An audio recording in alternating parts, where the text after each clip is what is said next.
Hi everybody, my name is Boyan Lee. For the next 20 minutes or so, I will try to set your creativity free. First, let me tell you a story. In the first year of my middle school, I learned about the Newton's law. At first, it was hard to understand that an object can maintain the speed without an input, i.e., an object can keep moving without any force acting on it. Because from my experience, I need to continually pedal my bike to keep it from stopping. However, an air-track experiment started to change my point of view. Mr. Liu, my physics teacher in junior high school, showed us a air-track, which is a hollow track with holes on top of it. The air was pumped into the track and came out from those holes.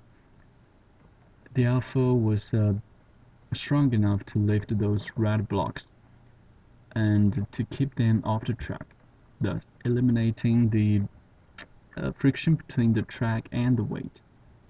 The friction between the air and the weight is pretty much close to zero, and therefore an ideal frictionless condition has been established.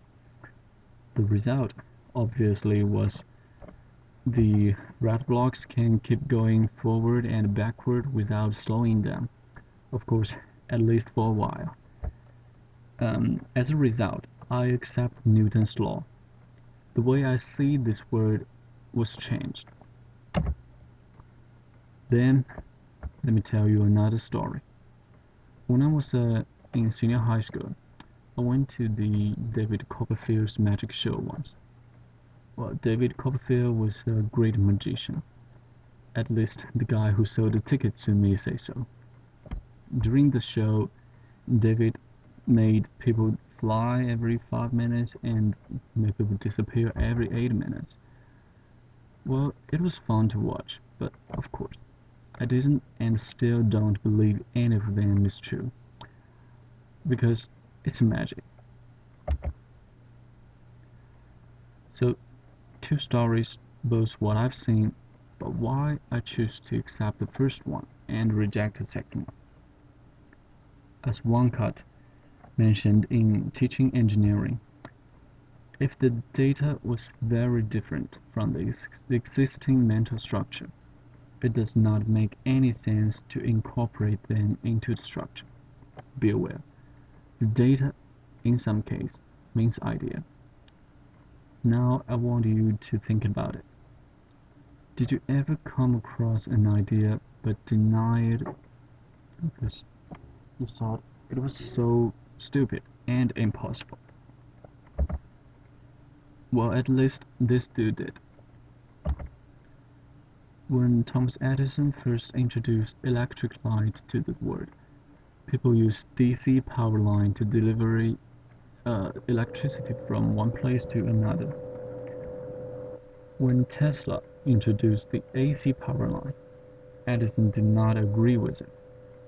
All electric equipment could only be directly powered by DC, so why bothering transfer DC to AC, then feed it into the power grid, then turn AC to DC again? Although Edison knew that the AC power line lost less electricity during the delivery than DC power line does, he did not accept AC power line because it was fundamentally different from his idea.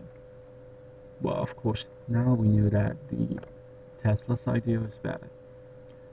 So, denying an idea, even denying a good idea, could happen to anyone, even the smartest guy.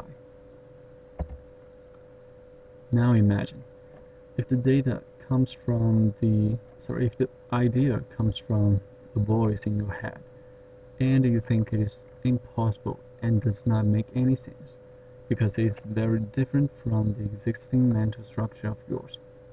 Unfortunately, you just missed a great moment of creativity.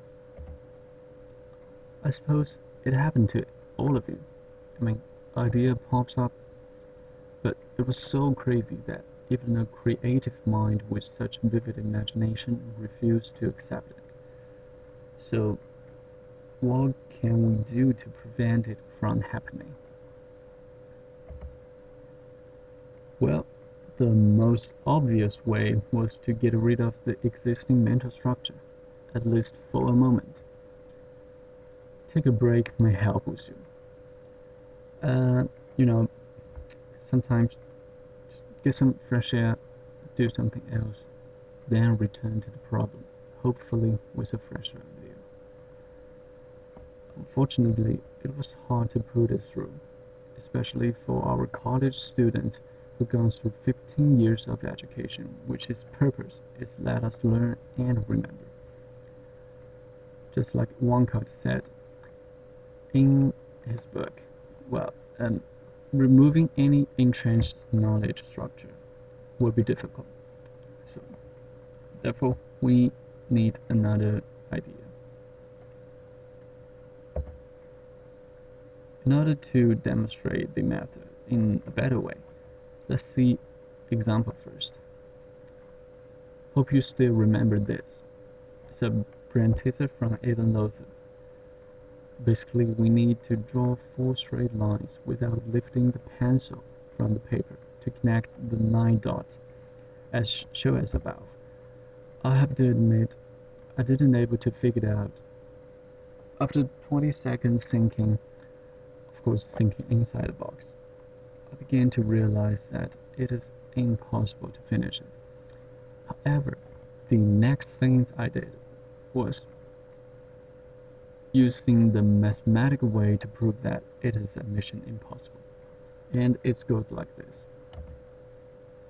In a 3 times 3 squares, a line can cross 3 dots at most. So the first line should cross 3 dots, obviously. Then there are 6 dots and 3 lines left. So which means on average, each line should cross 2 fresh dots. Since each line starts from the end of the line before them, which means they will start from a dot. Attention, here is a false assumption because I assume all those lines cannot go outside the squares. Therefore, each of them can only cross 2 fresh dots at a maximum. It means for the next 3 lines, each of them must connect 2 fresh dots in order to finish the job, which also means neither of them should cross a dot that has already been crossed. Now, there are only a few choices left. Just take a minute and use enumeration method to rule out all the combinations. Then we can draw a conclusion, which is it can be done. It is a tedious but impeccable inference. However, it is based on the false assumption, which is no line can go beyond the square. At that time, my existing knowledge told me that those lines should stay within the square, and my existing experience forced me to use math to deal with the problem. Because the existing mental structure was deeply inside my head, it made any other ideas unacceptable. So please remember, when these things happen, think like a machine. Novice problem solvers often limit their solution by assuming constraints which are not a part of the problem. Sometimes, especially when you read the problem for the first time, think like a machine. Machine will only do what people let it to do. It won't make any assumption by itself. So, at the beginning, make a list. Make a list of what you know and what need to be solved. Don't judge it. Don't assume anything. Don't guess the outcome. Because we don't want to make any cage to constrain our own imagination. Once we are on the way, then go wide and go wide. Of course, there is another way, which is called roadmap. Please take 30 seconds to read this paragraph.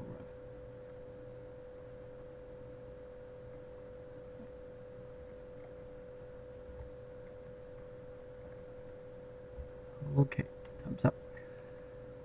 Let's move on. So, here is another example.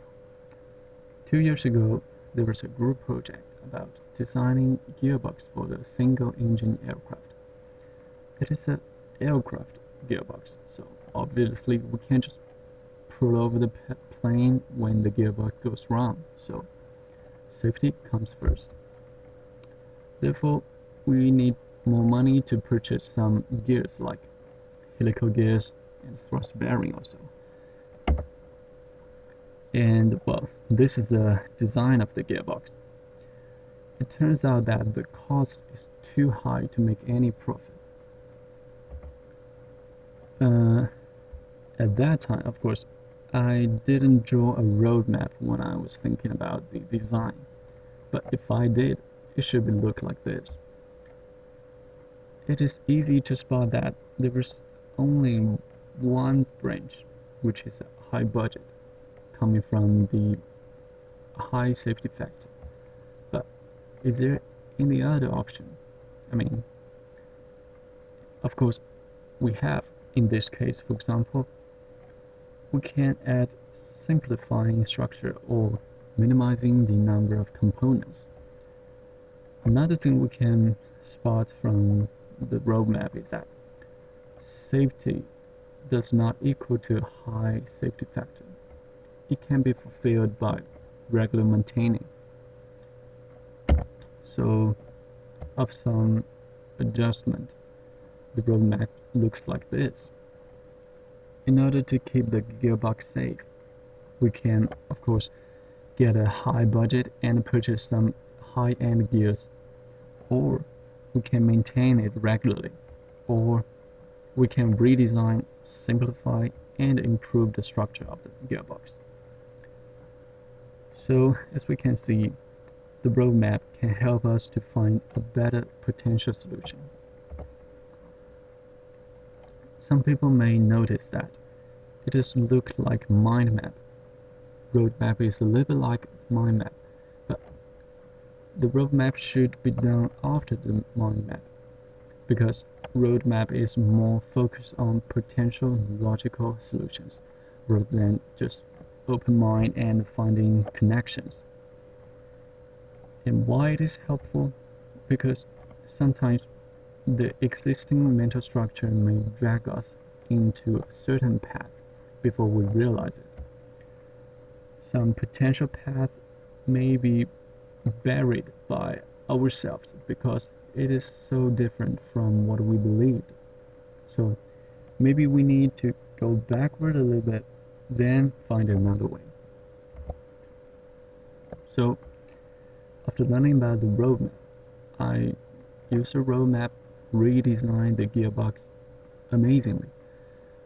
Based on the calculation provided by CES 2011, I reduced the cost for almost 10%.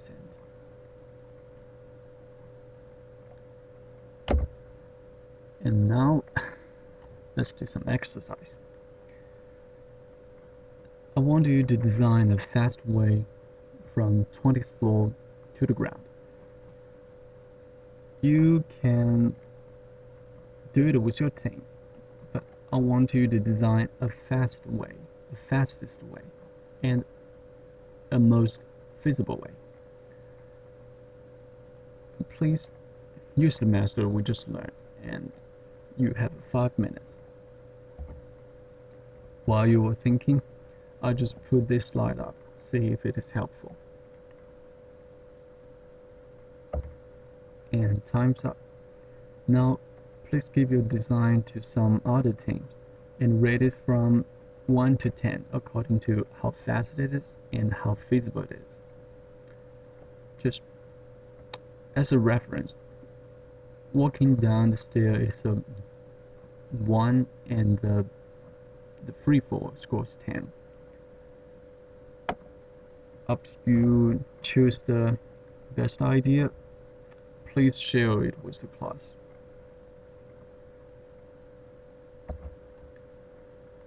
And nicely done, everyone. August Rodin once said, "Beauty is everywhere. It is not beauty that is wanting in our eyes, but it is that our eye fails to perceive it." And I said, "Creativity is everywhere. It is not creativity that is wanting in our mind, but it is that our mind fails to perceive it." And thank you for your time.